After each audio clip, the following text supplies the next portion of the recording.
Welcome to episode 17 of the It's in the Ballot 2023 election season. Today we are joining remote candidates from the East Coast Electorate. Currently we are here by the sunny Lake Rotorua, just outside of Rotorua, broadcasting from someone's lounge.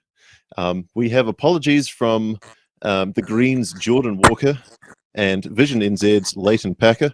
But fortunately, today we have Labour's Tāmati Coffey and DemocracyNZ's Chris Robertson. Thanks for joining us. First off, we'll get the opening statements from our lovely candidates. So they'll have 1 minute to introduce themselves to you. Let's start with Tāmati, when you're ready. Thank you for the introduction. I'm not sure.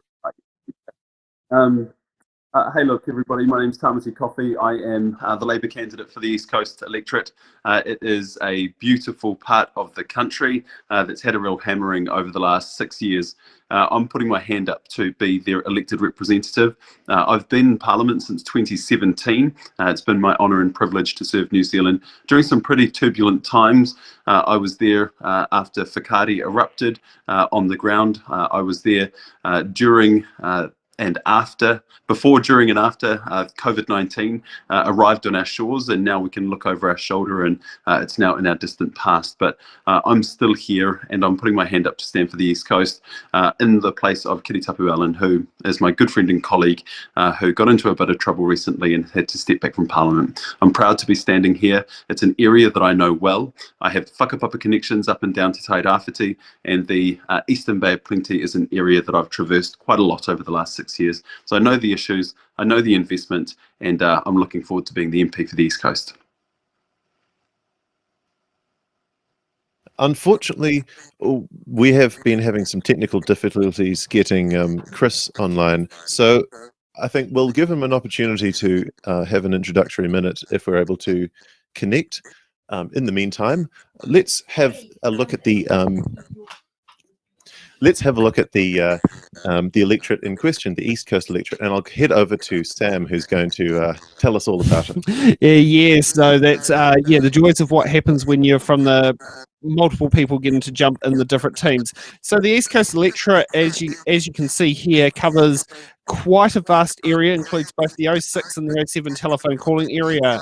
Starting from the bottom of the electorate, just outside, I'd say, the Gisborne city limits, you've got Gisborne, and as you head up the coast, you've got Tolakabaru Bay, head right up to Te Aotearoa, and there's Te Kaha on the east coast.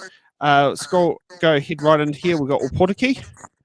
And we've got Whakatane and Ohope in, the north? The north of the electorate. Got Edgecombe, Matata. Now Makatu it does include, but doesn't include Te Puke, and also includes the settlement of, Karadal. And we're heading down the bottom. We also have Murupara, and it does include some of the areas of the near Lake Waikaremoana, but not Waikaremoana, as that's in the what's it called? The was it Napier Electorate? So that's what we've got there, and it looks like Chris is back. Welcome. Right. Thank you. Okay, let's we'll let Alex. We'll get you to kick off with your opening statement since we've got you back now. Yeah, kia ora and welcome everyone. I'm Chris Robinson, DemocracyNZ candidate. I live in Whakatane. I've been here about 18 months. I originally hail from, I was a teenager in Edgecombe. I worked at Edgecombe College, worked at the dairy factory. I was recruited into the police, and when I was 19, spent 37 years in the police, senior police officer in Auckland. And I've returned back here 18 months ago. And the reason why I'm standing is just I was concerned about some of the incident, the way the country has been headed. So I'm a friend of Matt King's, and he asked me to stand, so that's why I'm doing it. I'm trying to do the best for the country. Yeah. I'm just I can't see myself in the camera. Just checking it. Can you see me all right? Yeah, we can see you perfectly fine. Your shot looks quite good. Most Okay. importantly, we can hear you loud and clear. Okay, we'll cross over to the next segment, the questions we think you'll be asking after watching today's show. Let's kick it up on screen. Will you be able to afford to spend $300 a week on childcare to get the maximum childcare rebate in a cost of living crisis? Is it time for EQC to expand its scope to include climate change for disaster cover? And if no-cause rental evictions are reinstated in 2026, will people have to worry about being evicted for allowing a campaigning politician to use their bathroom in their house if their landlord finds out and does not like that politician? Some very touchy questions that could be on the cards there. Back to you, Alex. Thank you. And so now we are up to the our question boxes. We have 28 questions picked out for this electorate. Each candidate will have a chance to pick one and one at a time and answer the questions. They'll have a minute to do so. Some of them are thought-provoking. Some of them are a bit loaded. All of them are viewer submitted. So just the sort of thing that politicians have to deal with. We have the mechanism for butt-in cards, where if a candidate wants to respond to two butt-in cards, so if a candidate wants to respond to the answer of another candidate's question, they are able to do so after that candidate has finished the answer. And we also are allowing the candidates a chance to defer a question if they feel that the other candidate would like to answer. So let's start off. We have 28 boxes, all randomly filled with questions. So Tāmati, would you like to pick a number between 1 and 28? Back at me, but my birthday is number 19, so let's go with that. Wonderful.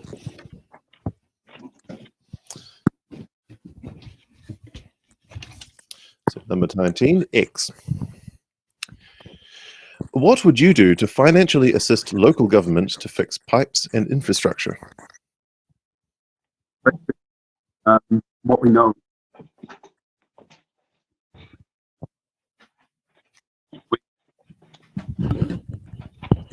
We've got no sound coming through, Tāmati. I haven't changed anything.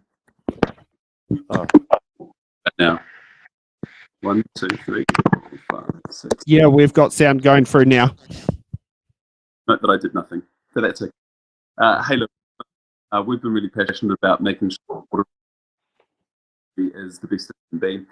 Just over the last couple of days, you've got broken pipes in Auckland, the Auckland beach.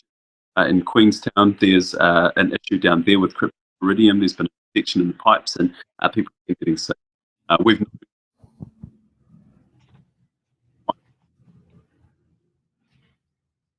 really trying to make this.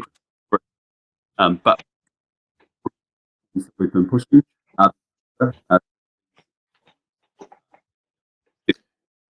to partner with good water, great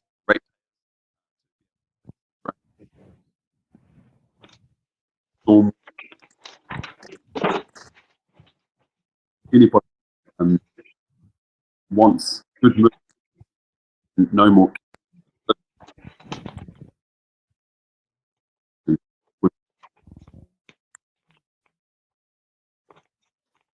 You're going to need to give me when that minute is.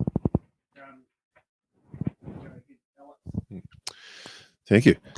Now, Chris, would you like to pick a number? I'll go for 15. Kalmarima. That number is O. What is your policy on tackling New Zealand's obesity problem? I think probably looking at education. At the moment, we've got a lot of young people that are they're addicted to fast food and fizzy drinks. So I think starting off with getting kids into more education around healthy lifestyles and healthy living, getting them out more active. Just rather and getting kids out and about doing stuff and getting them off junk food.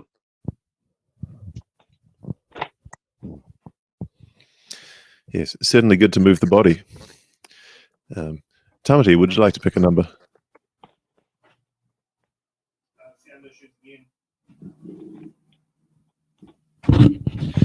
Sound issues again, Tāmati. Doing anything from my end?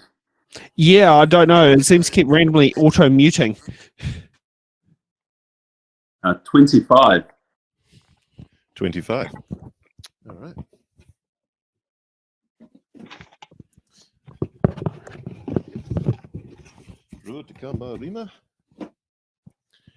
I. What are you/your party going to do about the climate crisis? No biggie. Hugely. Look, we only a few days ago released our climate manifesto. We're one of the only parties to really step up manifesto dedicated to our climate change action response. Really proud of it. Have navigate emissions budget from the Climate Change Commission. Look to reduce our emissions, move to electric vehicles, creating more free support for under 13-year-olds, half price for under 25-year-olds. Actually partnered with some of the New Zealand Steel and Fonterra have been places where we've co-invested for emissions. The New Zealand Steel deal, that partnership alone will be the equivalent. We're proud of that. And I think that New Zealanders expect, and when I say New Zealanders, I just really want to shout out to our young New Zealanders who are the ones that are striking in the streets, saying that they want more action on climate change. There are a range of things that we can be doing, from reducing our emissions through from in New Zealand to be able to fix this crisis. Can I butt in on that? Oh, yes. And so... are you just... Can you hear Tāmati very well? Because I'm actually, it's breaking up quite badly. Yeah, I would be saying, if you can, Tāmati, can you please refresh your internet connection, as you were jumping backwards and forwards during that connection?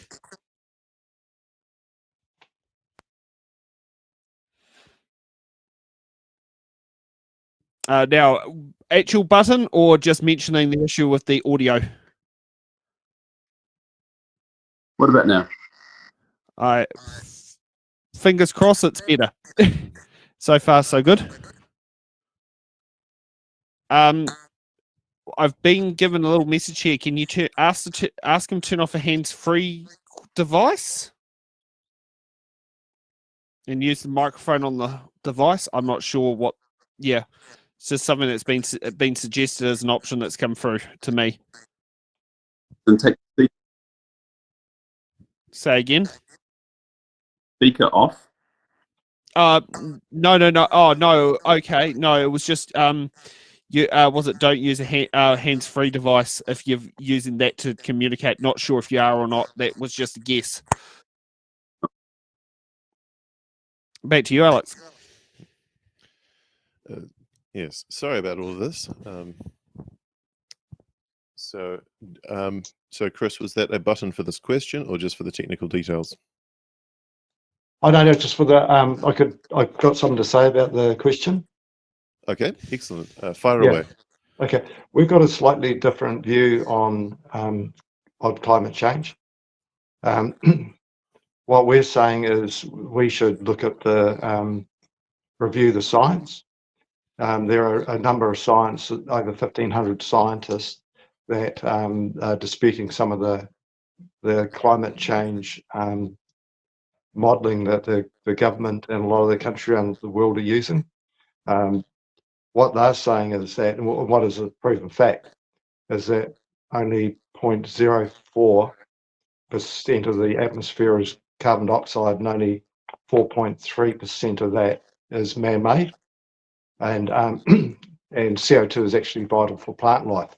And they've also, scientists taken ice core samples, and they can go back thousands of years and say what the Earth's temperature was and what the CO2 level was.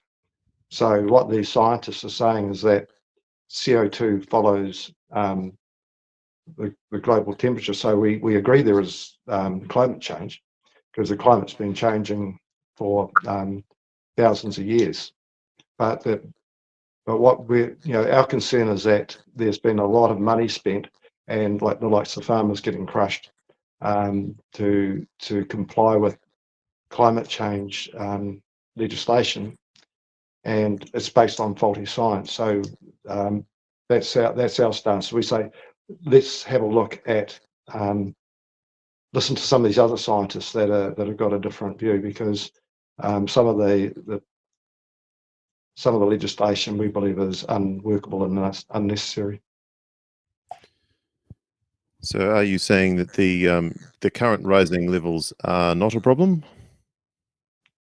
The current what, sorry? The current rising carbon dioxide levels are not a problem, or? Well, no, we're saying they're not, because the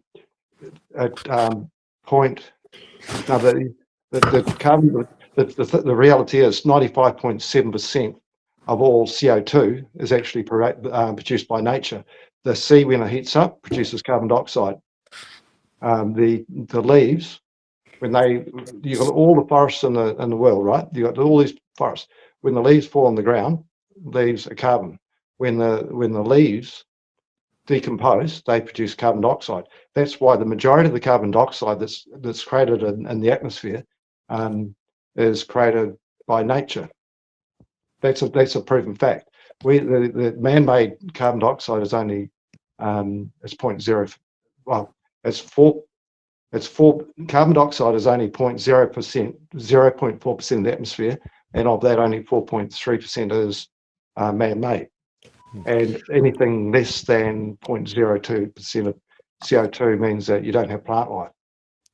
So I think there are a lot of scientists that dispute the current modelling. So I think we should have an honest, an open debate about it.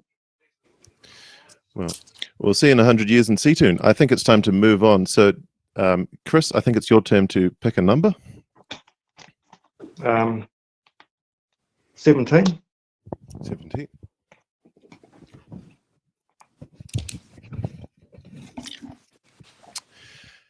Question Q. Property investors often outbid first home buyers at home auctions. How would you encourage these investors to switch to more productive investments? Well, I think investors are always going to go where there's a return. So, I mean, ideally, you'd get people investing in productive, like in, say, the share market and so forth. But at the moment, I don't think that the market at the moment, because of the way the yields and the yield on your return for a rental property isn't that good. So a lot of the investors are out of the property market. But I think the long term, what we should be doing is trying to increase the supply, because if you look at, say, here in Whakatane, I did a check this morning. I went on Trade Me, and there's only one place for rent. So what we need to do is, rather than say targeting property investors, we should actually just be building more homes.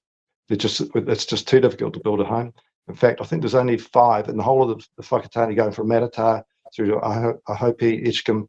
There was 5 properties for rent, and I think 3 of those were 2 bedrooms. So, and the 2-bedroom, the one 2-bedroom place in Whakatane that I could find on Trade Me was a 2-bedroom apartment, was $650.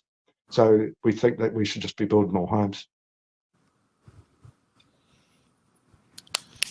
I think there's been some cross-party agreement in that, and some of the electorate videos that we've had so far. Sam, can I get you to sort of give me a signal when the minute is up? And yeah. And now we'll go to Tāmati, if you pick a number. 26. 26.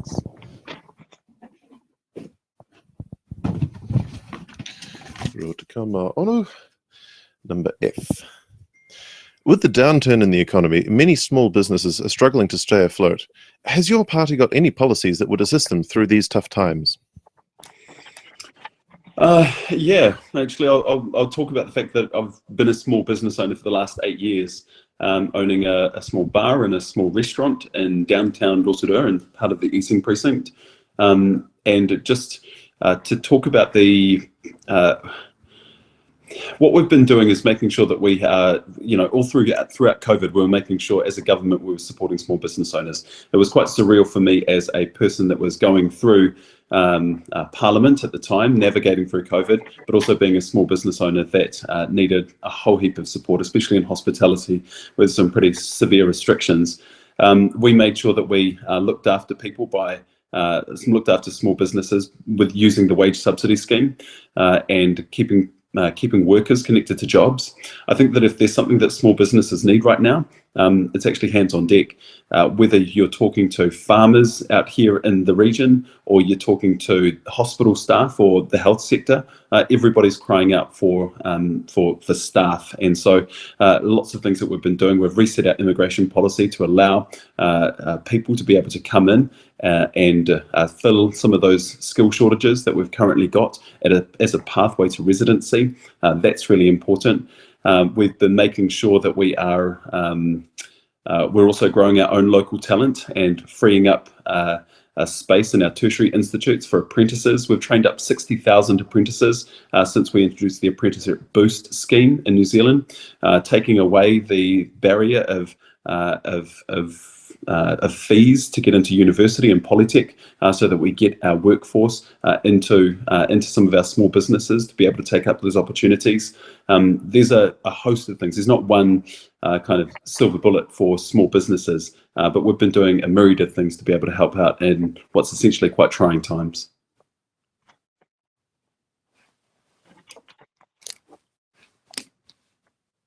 Did you hear any of that? I could hear it. Oh, that's one. Thanks, Chris. I can still see you on the screen too. I think we've lost them. I don't know. I can't hear them. Neither. How's the weather over there? Pretty good.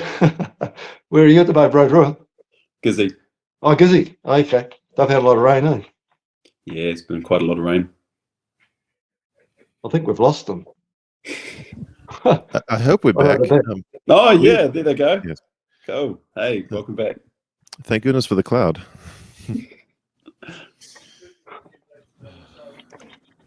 Sounds like you were getting on quite well with running the show. So no, thanks for your patience. Yeah, we'll ask our own questions. We're good.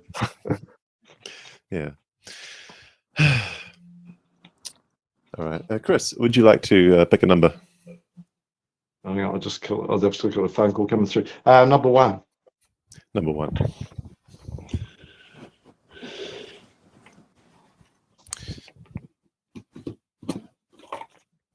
AB.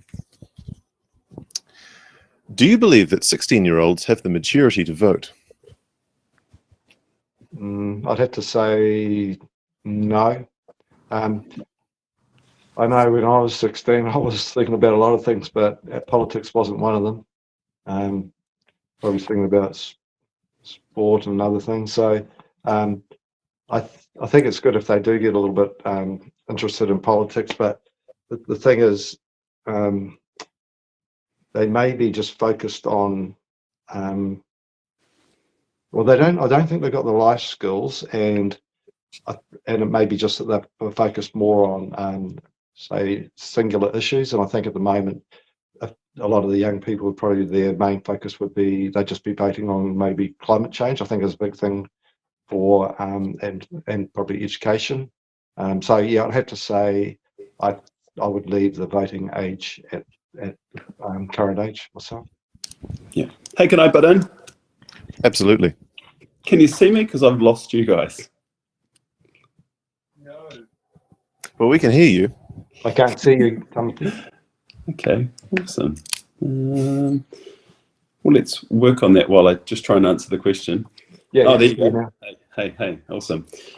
Look, I believe that 16-year-olds do. I think that the measure of whether or not you should be able to vote is down to whether or not you pay tax. That, to me, is a really good threshold to have. And I think that 16-year-olds, 17-year-olds, plenty of them have part-time jobs.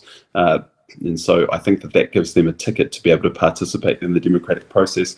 I think that 16 and 17-year-olds, they can have sex. Many of them can be, they have a lot of freedoms at 16 and 17. And I think that the earlier that we get young people involved in politics, the better it is for us all, for our democracy, for understanding the importance of their voice. I mean, when we talk about climate change, they're the ones that are going to be picking up the pieces. So yes, I absolutely believe that 16-year-olds are mature enough to vote.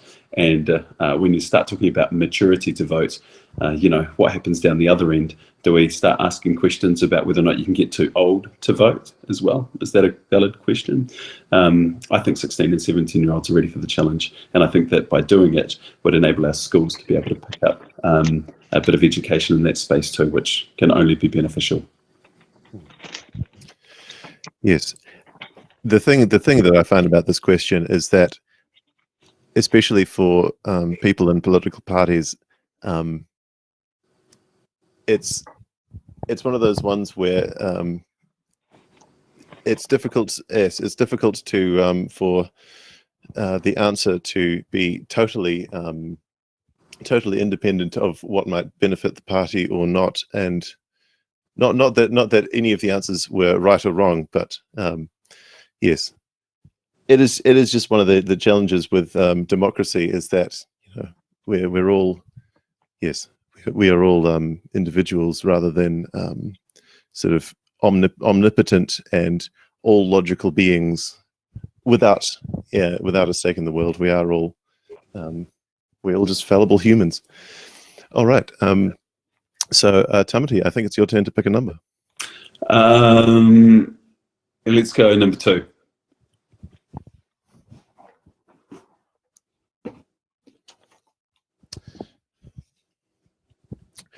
In your opinion, this is question why, in your opinion, over the past 3 years, what is the worst thing that has happened to New Zealand politically? Politically, it's been COVID. The arrival of COVID in our country has been, I mean, remember, 2020 was the COVID election. We were running out of masks. There were some people protesting, most of the country getting vaccinated. We were in a really different space than where we are today. So that has dictated the political calendar, itinerary, budget, as well over the last few years. And I think it's really easy for people to forget just how far we've come, and we've been able to look over our shoulder and think about, how well we handled that situation. I think that COVID was something that nobody expected would happen. I think that we make the right decision to lock down and to get our population sorted out.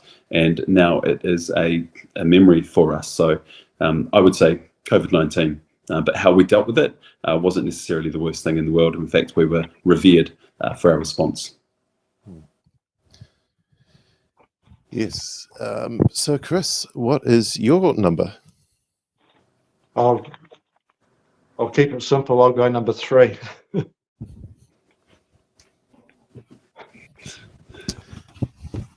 We'll go lose track.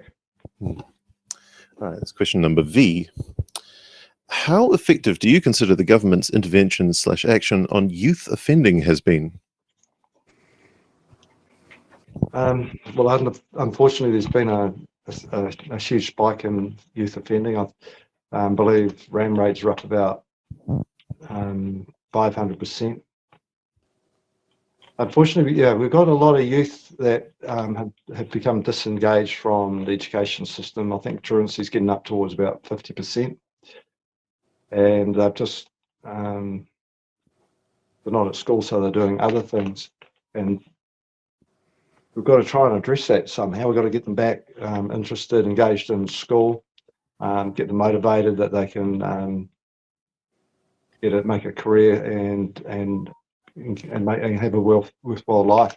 Because once they're lost to the education system and they start getting losing their will to work and get them to, say, a bad environment, it's very, very hard to come back from that. And then we've got the situation where, some of the youth justice facilities, we've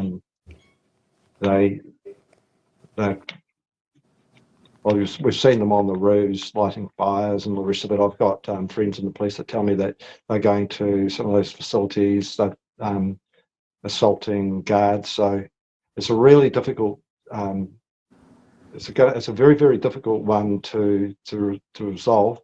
And we've got to sort of work with some of the people in that field with some of their mentors and try and work with the families. But it's something that I think it's got to start with education and getting some of the support people around those young children. All right, Tāmati, what's your question? 7 looks good.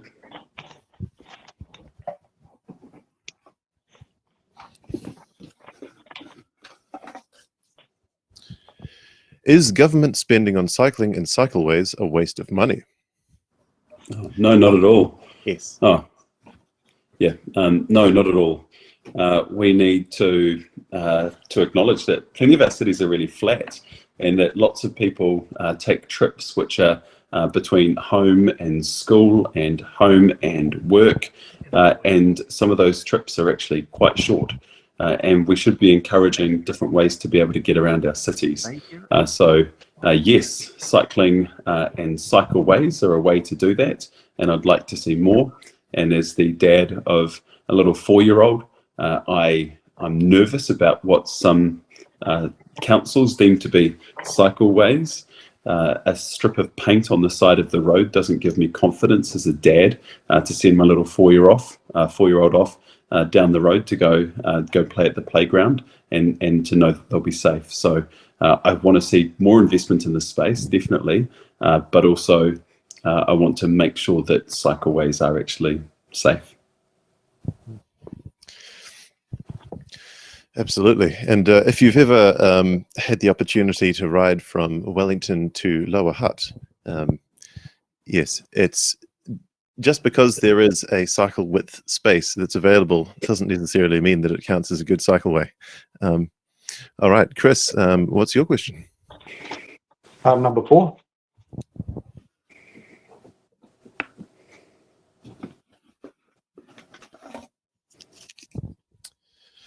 What is your party's position on the Three Waters reform, and do you have an alternative model? We're opposed to Three Waters. We believe that that the local water infrastructure was paid for by the ratepayers and belongs to the ratepayers. So that's our policy position, and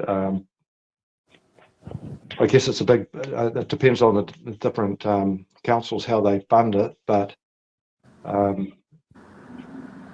we believe obviously it's got to be, it's got to be kept up to spec, but we don't believe it should be taken away from the councils and go into government control. So yeah, definitely opposed to it.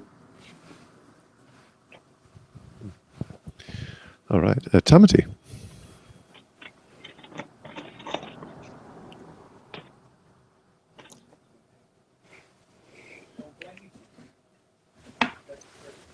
Okay, we have lost visuals, but what number would you like?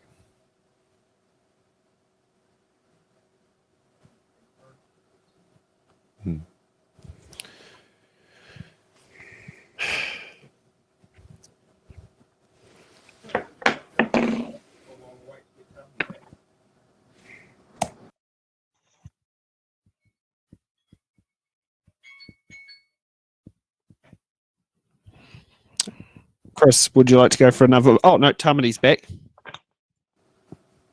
Hey, sorry team. This internet thing is a little bit challenging. Yeah. No, thanks for your persistence. Yes, we're at a beautiful remote location by a lakeside, but it's not necessarily conducive to running a web show. Would you like to pick a number? Sure. 13.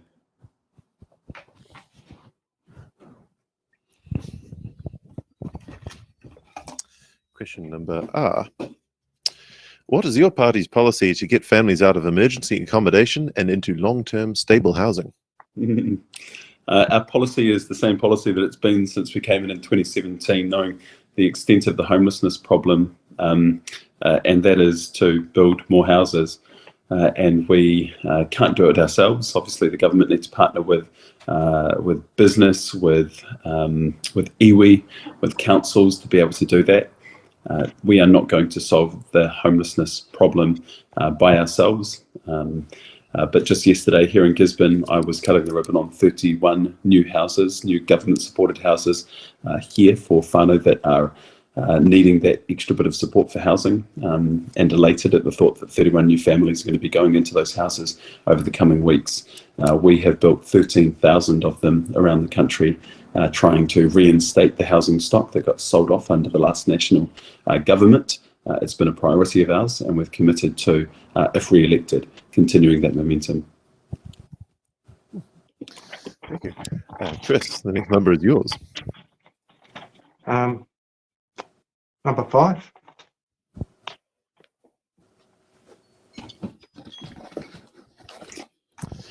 Question U. What is your party's policy on gun control? Do you support the gun register that was established? No, we don't support the gun register. I mean, I think it sounds like a good idea in theory, but from all the information we've received, it's very expensive and unworkable. And then I've spoken to a lot of gun owners that are concerned that information may fall into the wrong hands and they could be the subject of burglary. So no, we would be opposed to that.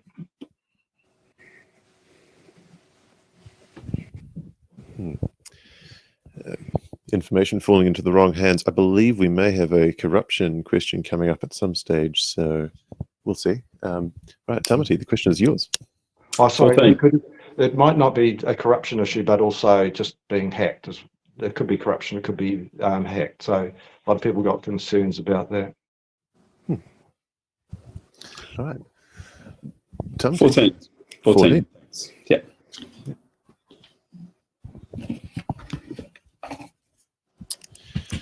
Question M.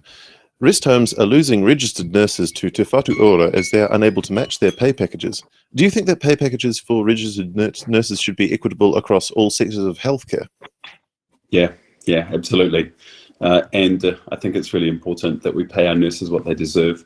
It's really hard to compete with an Australian market where New Zealanders are going over there to carry on the nursing careers. They pay considerably more. They have different terms and conditions, granted, but our nurses weren't given pay rises in the 9 years that the National Party were last in. Since we've come in, we've been really proactive in making sure that we're trying to address that difference in pay parity between nurses that are out in community care versus nurses that are inside a health system.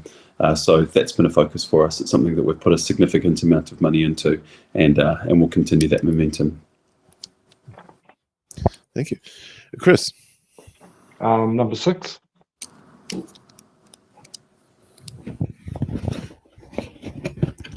We do have a question here.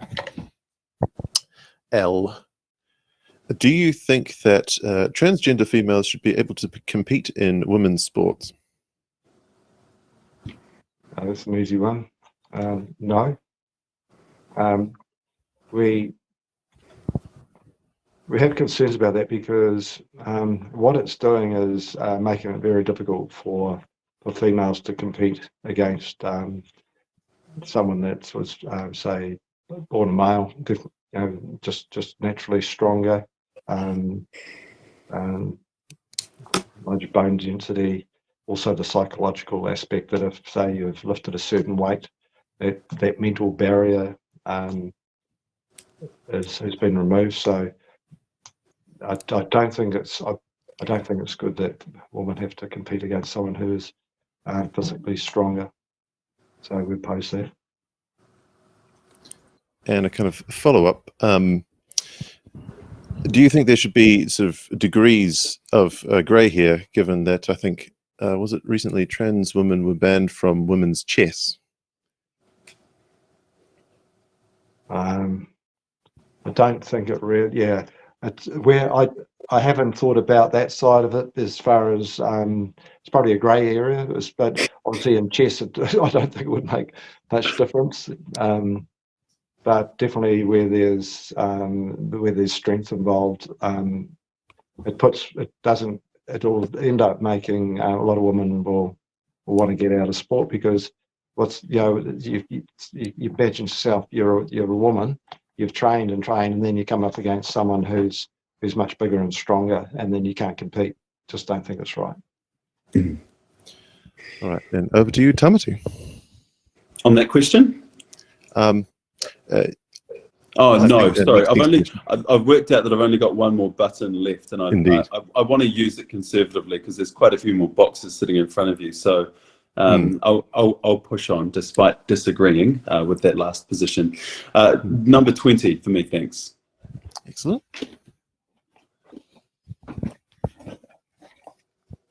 Question P for Potato.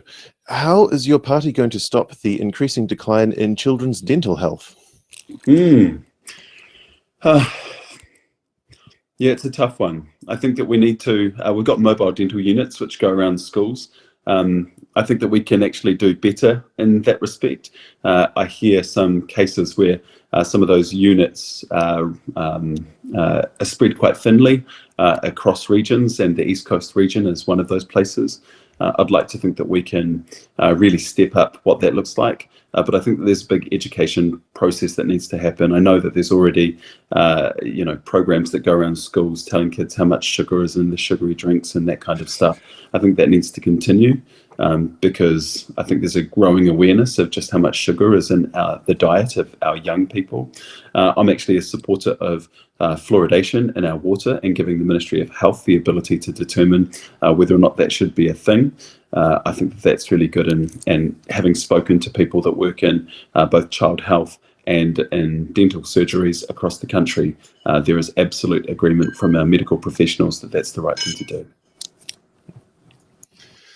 All right, Chris, the next number is yours. Number 8.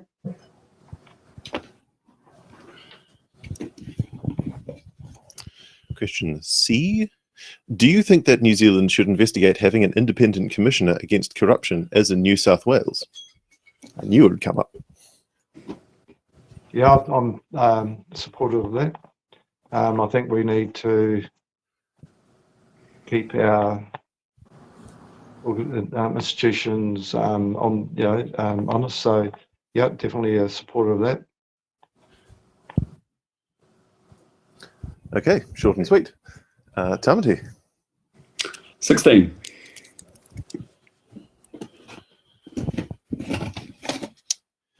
J. Current information from overseas indicates that vaping is not a healthier alternative to smoking.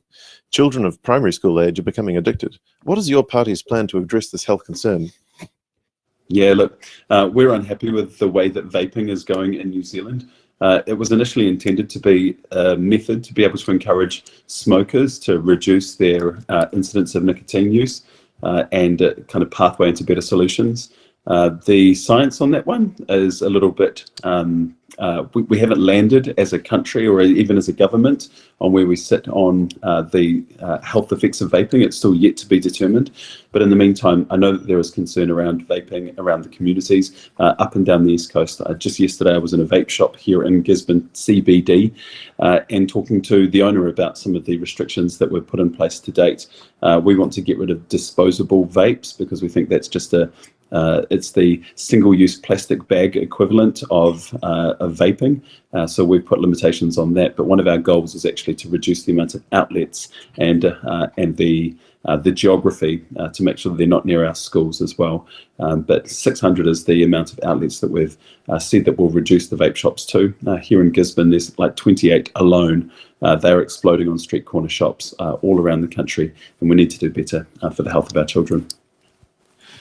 Is that 28 like dairies across Gisborne that have vapes available for sale?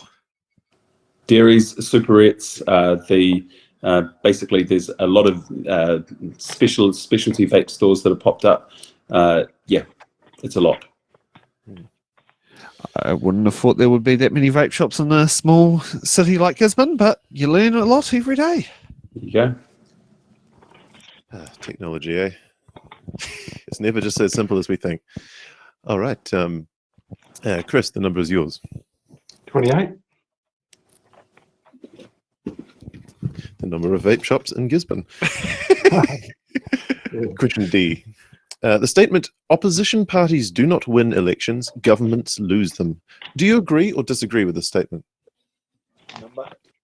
I probably agree with that because a lot of the time people, when they're voting, they might think that the government's dropped the ball on certain things. So, I think that would probably be true. At the moment, I think a lot of people are concerned about the cost of living.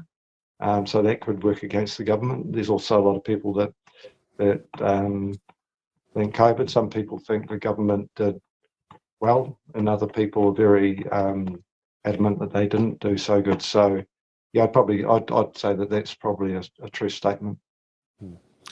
And just a side question, with around the East Coast, do you know, with the local councils down in New Zealand, we have, down in Wellington, we have single transferable vote for our council elections. Is it single transferable vote or FPP up here?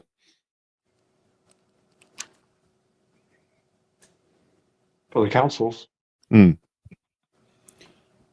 Do you rank numbers on the voting paper or do you put ticks on them?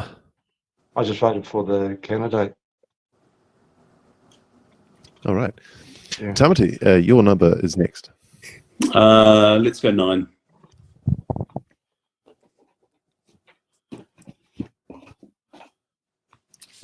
Question AA. What will happen to the winter energy payment if your party is elected to govern? We will carry it on. We were the party that brought it in. We were sick of some of our older senior cits telling us about how much they didn't like to put the heater on because the power bills were too expensive. We brought it in. It's about $20 an extra in their pay packets, our seniors, but also those of our lowest income New Zealanders receive about an extra $20 a week into their accounts over the course of winter, and that's been huge in preventing hospitalizations because of coldness and illnesses related to that. So we're really proud of the winter energy payment, and we will absolutely be continuing it if we get re-elected. Thank you. Chris? 27.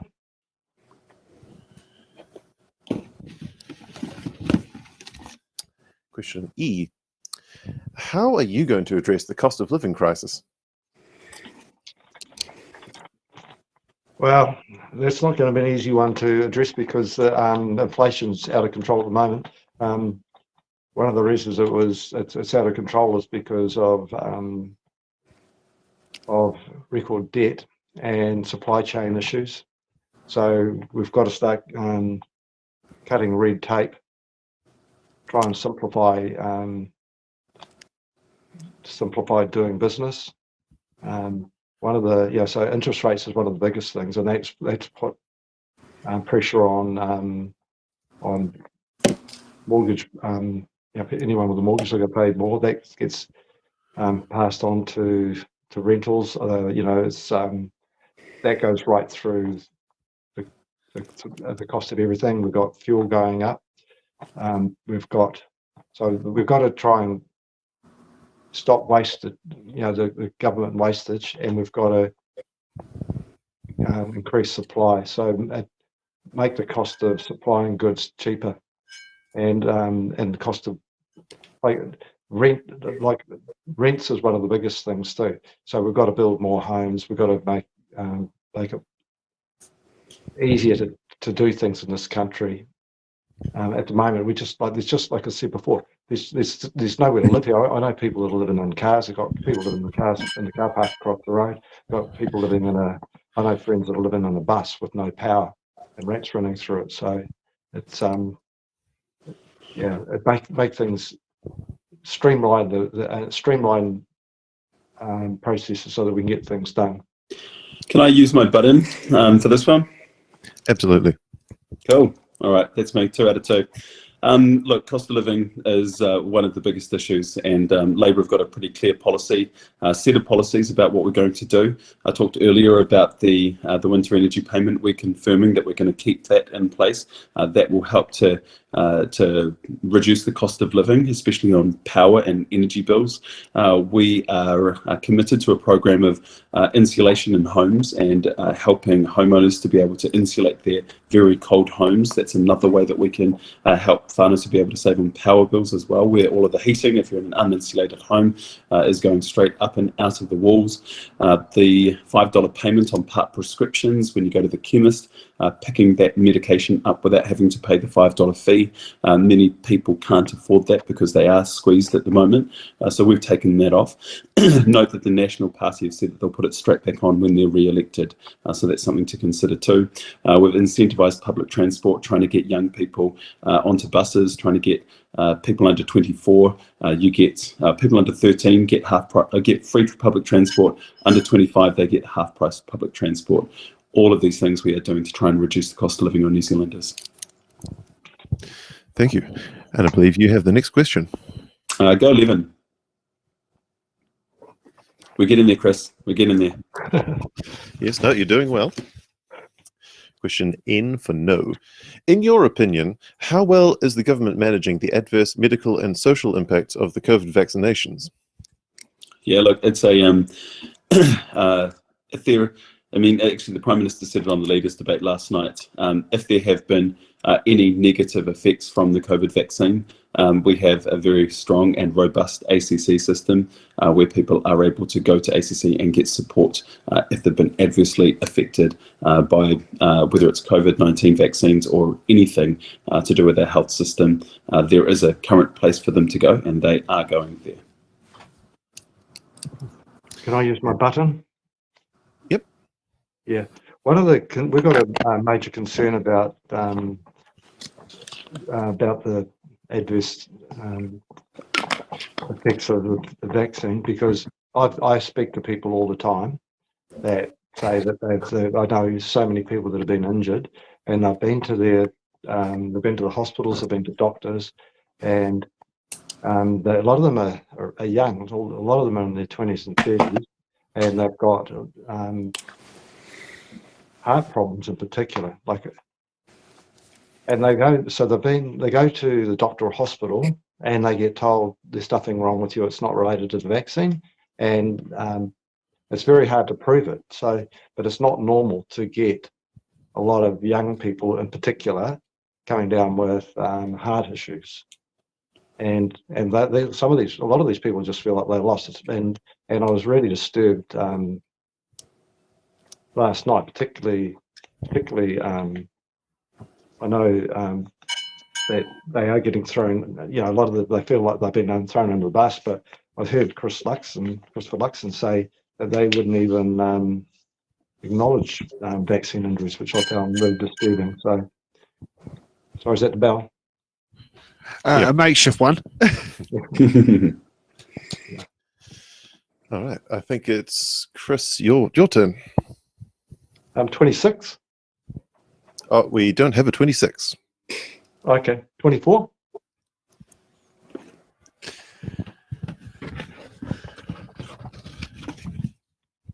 Question H.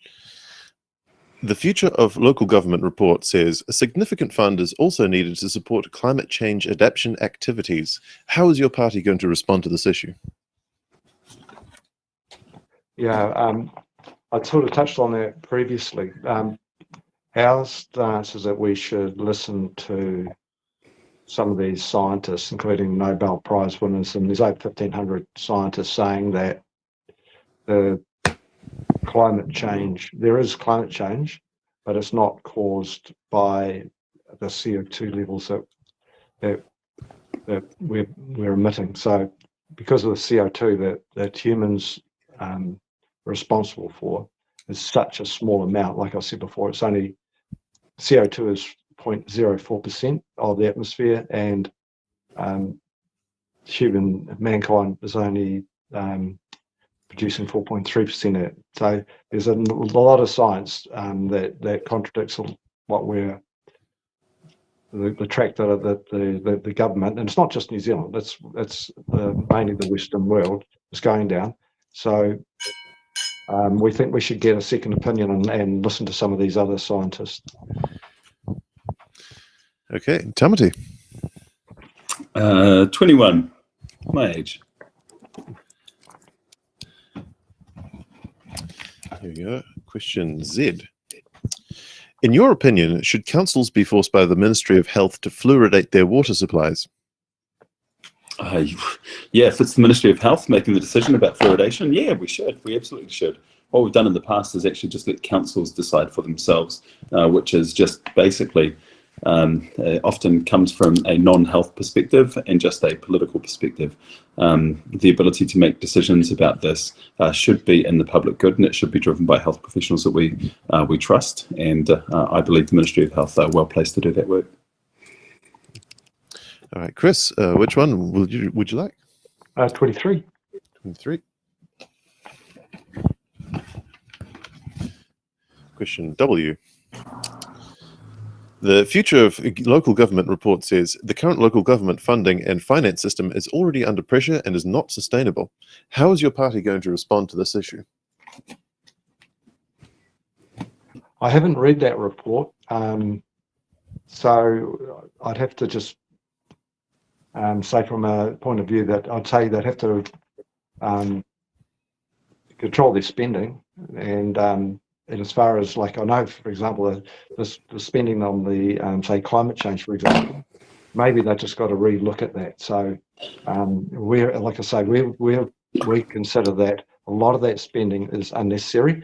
I know that there is issues, like say here in Whakatane with the stop bank. That's definitely should be done. There's always going to be weather events, so we need to focus on the really important matters like roading and flood protection. But I know some of the councils may be wasting some money, so it's spending the money wisely. Okay, and Tāmati. Is that the last four? This is the last four. There you go. Cool. 22.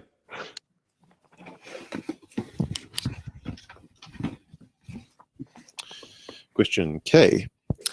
Do you think that New Zealand has coped well with the COVID-19 pandemic, and what lessons have we learned? Yeah, I do think we've coped well with it.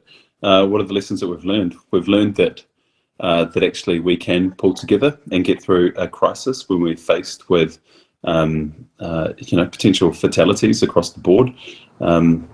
We've learned that the best way to deliver things like vaccines actually at a local level, and by partnering with some of our organisations.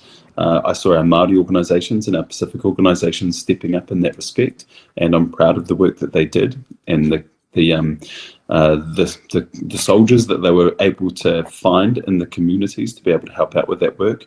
I think that we've learned that we are vulnerable when it comes to things like pandemics.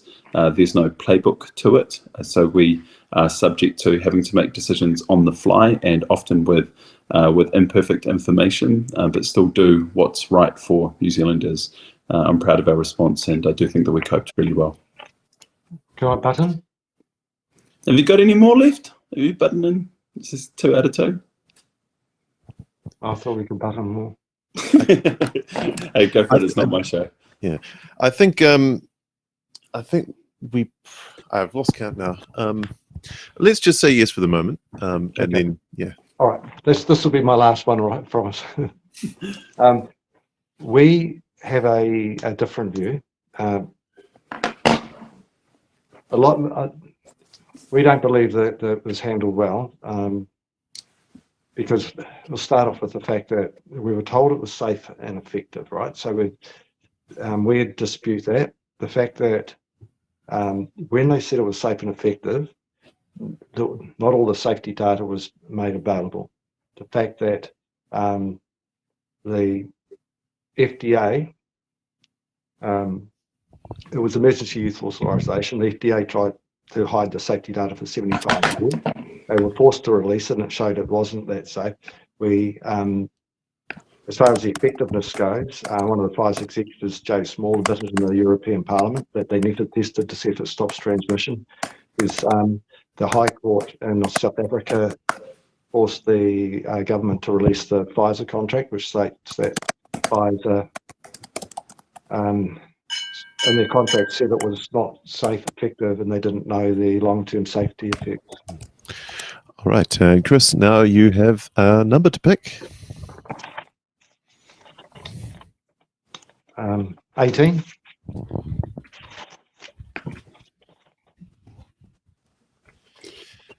Hey, over the past few years, New Zealand has suffered from many forms of division. How would your party reconnect people and heal the divide so we are a united country once again? Yeah, that's a really good question. It's one of the biggest problems we've got at the moment. We would we try and take the race out of everything. I don't know how it's going to take a while to stop the division over COVID. That's one of the things which came out of COVID, is that it really divided the country. The people that didn't get vaccinated were ostracised, and a lot of those people are now the marriage is split up. People, families, they're not speaking to each other again. So that's those wounds. I don't know if they're going to heal. But as far as the other thing is with, we take the race out of everything. At the moment, we're becoming quite divided on the race, and we just think that we're all. I mean, we respect different cultures 100%, but I don't want to see New Zealand going down the racial divide. All right, Tāmati. Between 12 and 10. 12.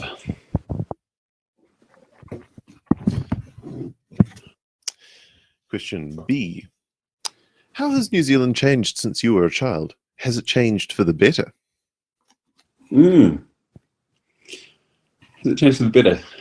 Yeah, I'm a history geek, so one of the first things that I was ever taught was not to think that because we're living in today's day and age that actually things are always better, and it's just a trap that we tend to fall into. But has it changed? Let me tell you about some of the things that I've observed that have changed.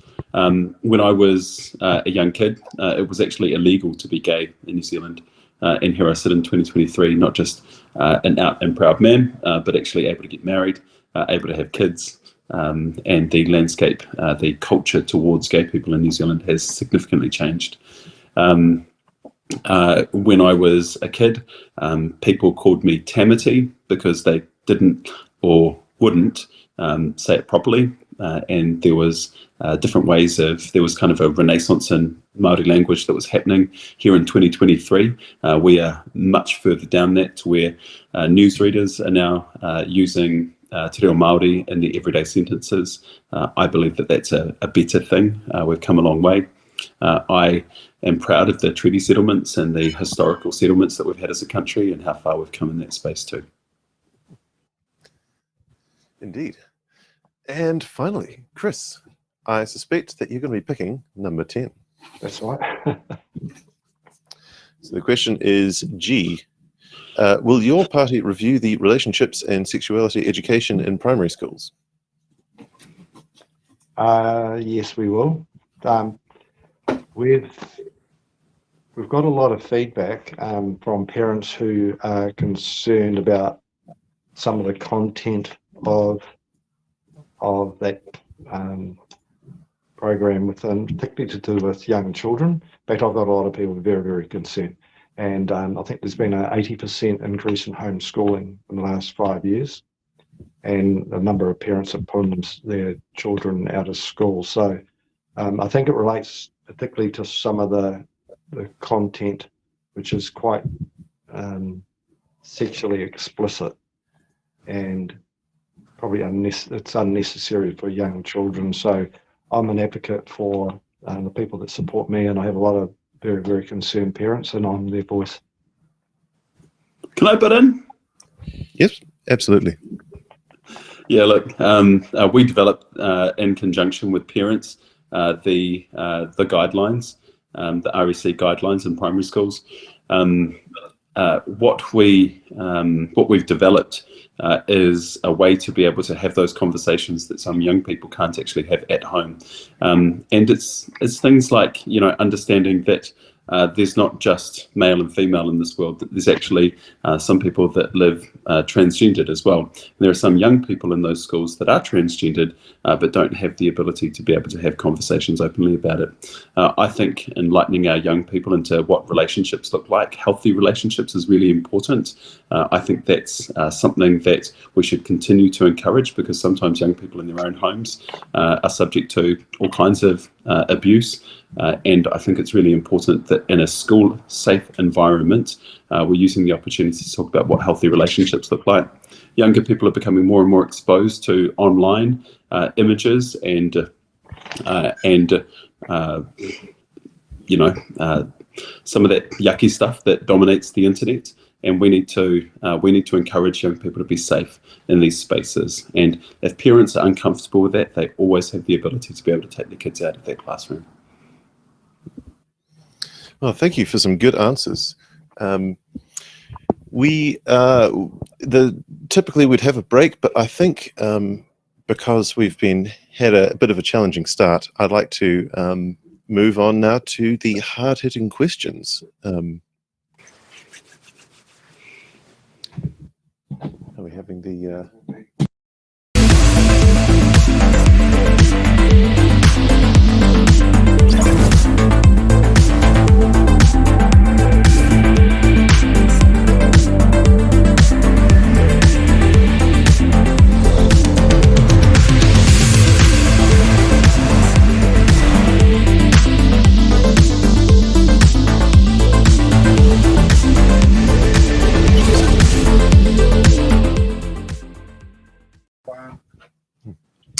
So, hard-hitting questions, which both candidates will have a minute. They'll each be able to answer the question. They'll each have a minute.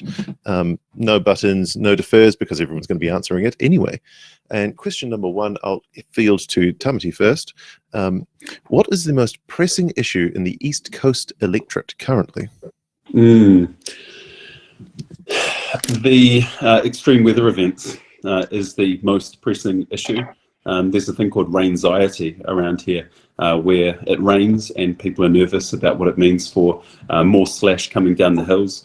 Over in Aotearoa the other day, half of the township was underwater because of this extreme weather that we keep on having. Roads are getting cut off. The Waiwaka Gorge is really fragile at times, with rock slips coming down all the time. People are looking for for a response to Cyclone Gabrielle to make sure that we're continuing to be connected. So these extreme weather events and the impact of climate change is the number one issue that people are facing. They want to see action in roading and making sure that our communities continue to be connected. And they want to make sure that we, as we're adapting to what climate change and the impacts look like, that we're actually doing it in consultation with our communities as well. Because there's some communities that will be really hard hit by that. We're a coastal electorate, and that's really important because climate change is obviously going to affect us right in those spaces. So that's the number one issue. And Chris, for you, what is the most pressing issue in the East Coast electorate currently? Well, I've canvassed a lot of people, and the most common answer I've got is the cost of living. People are really struggling. The rents have gone up, mortgages have gone up, people can't afford their rent and they can't find anywhere to live. So they're living in cars. And when they try and live in a say a bus, they get the council comes along and says you need to have a consent for that, but they haven't got money to get a consent. I know someone that put a tiny home in a place, and then they said that needed consent to go, and the guy was in his mid-70s. Where's he going to go and live in a car or in a motel? So yeah, I think, and then now we've got the cost of fuel going up, groceries. So I think what we've got to do is try and bring down the cost of just surviving and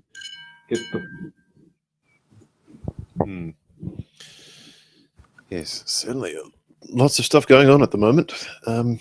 Now, question number 2, and I'll ask this to Chris at first this time. What is New Zealand's biggest challenge, and what is your key policy that your party is using to respond to it? One of the things I hear from people is that they've lost trust and faith in the government. They think the government's not working for them.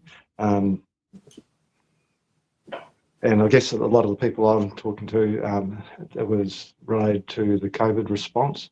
And I'll give you an example. At the moment, we're in the process of signing a treaty with the World Health Organization.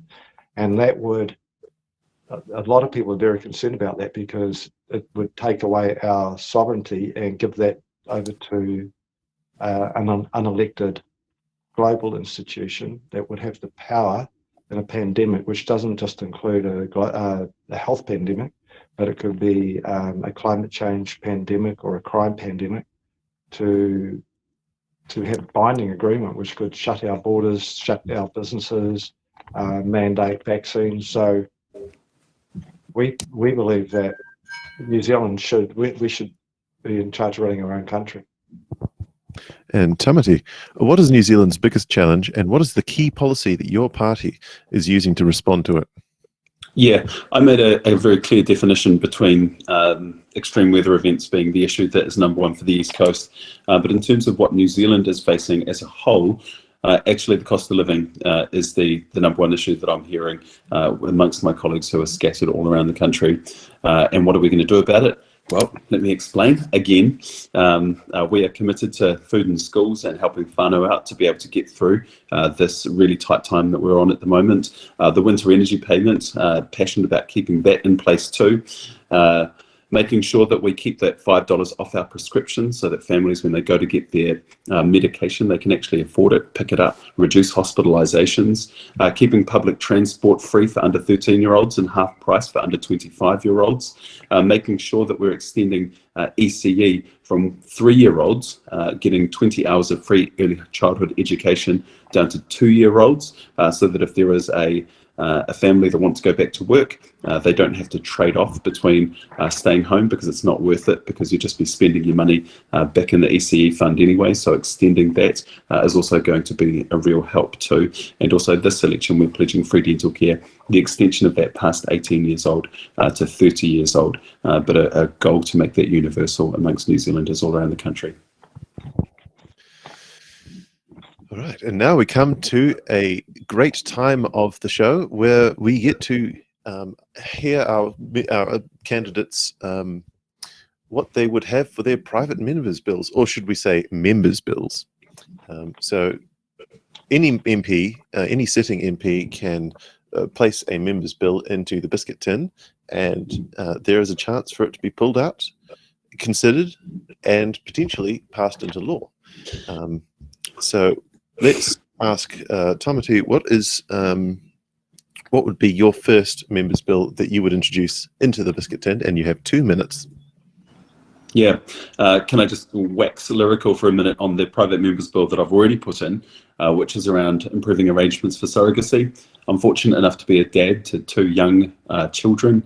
They are the light of my life, and it's enabled, surrogacy has enabled me to grow and have a family of my own. I've got a 4-year-old and a little 8-month-old as well, which trail around with me on the campaign. But that's been really instrumental. I'm passionate about the power of members' bills to be able to change lives for the better. I would like, actually, just waxing lyrical about it, to be able to insert the Treaty of Waitangi into the oath that all politicians take. 121 MPs stand up and they pledge their allegiance to Queen Elizabeth II. Oh, sorry, King Charles it will be the next time round. But actually, there's a real gaping hole in terms of pledging allegiance to the Treaty of Waitangi, and I think that's really important. We have a bicultural partnership operating here in New Zealand, for better or worse, and it's been like that since 1840. I think that all politicians should be swearing allegiance to it, and I hope that I really hope that that would then encourage politicians to stop using race baiting and that talk about division as political footballs in the House, and especially out on the campaign trail as we're currently seeing right now. And Chris, what would your members' bill be? It would be an independent inquiry into the handling of COVID. It's obviously probably the biggest thing that's happened that I can remember in New Zealand's history. So it changed New Zealand forever, and we've racked up records amounts of debt. It's divided the country, destroyed a number of small businesses. There's a lot of people that are now sick. We need to get to the bottom of why we've got record numbers of heart attacks and stillbirths and kidney disease and strokes. You know, what caused those. We need to look at what information was provided to the people. Was it accurate? Why doctors who tried to or gave advice regarding the vaccine that didn't comply with the government's narrative, why they were dismissed. So there's a lot of questions, and I think until we have an inquiry and we get all the information on the table, there's going to be some questions regarding did we get accurate information. So that's what I think we need to be open and transparent.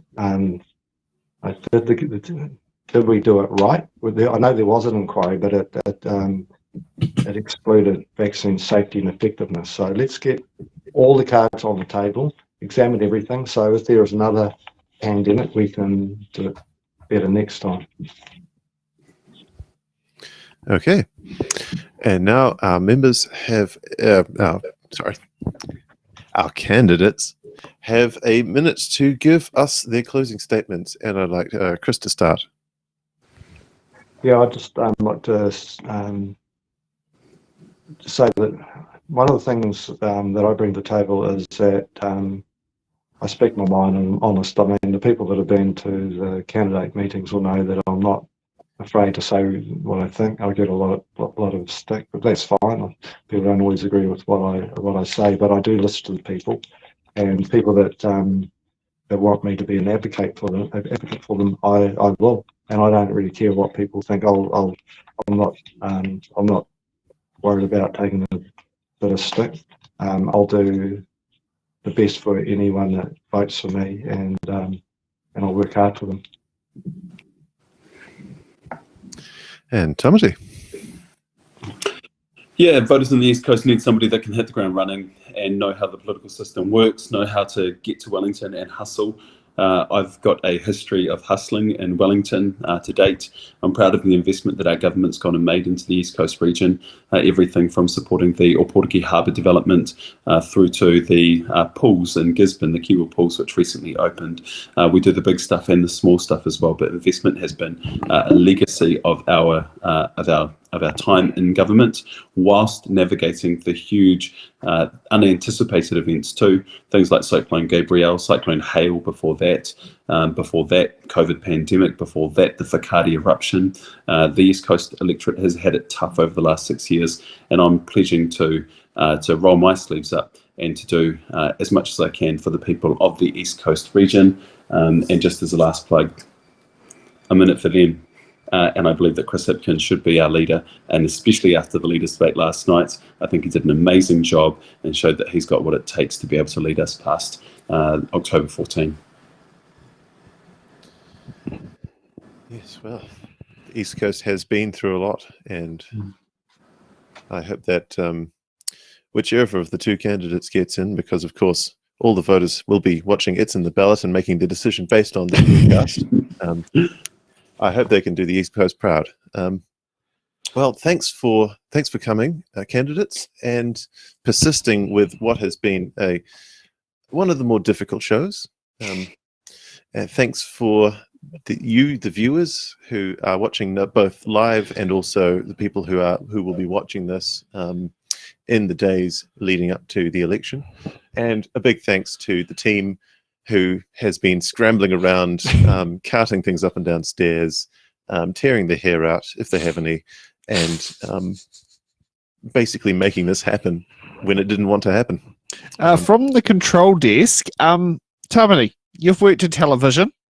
How far has TV gone from when you first started working back in probably what nowadays to now? Hugely so.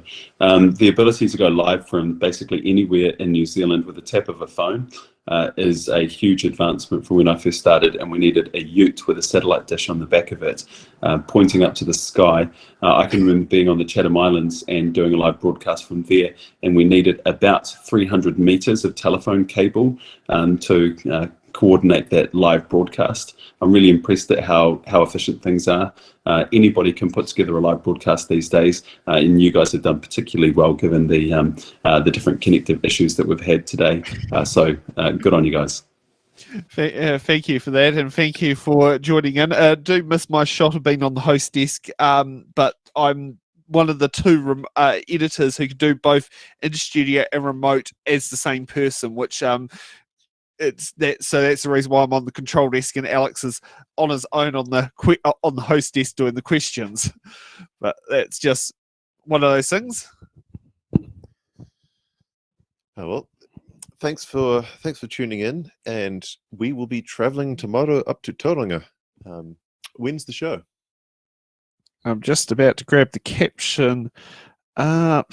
Here we are. So the next upcoming show is It's in the Ballot Bay of Plenty Electorate at 4 p.m. at the Elizabeth Street Community.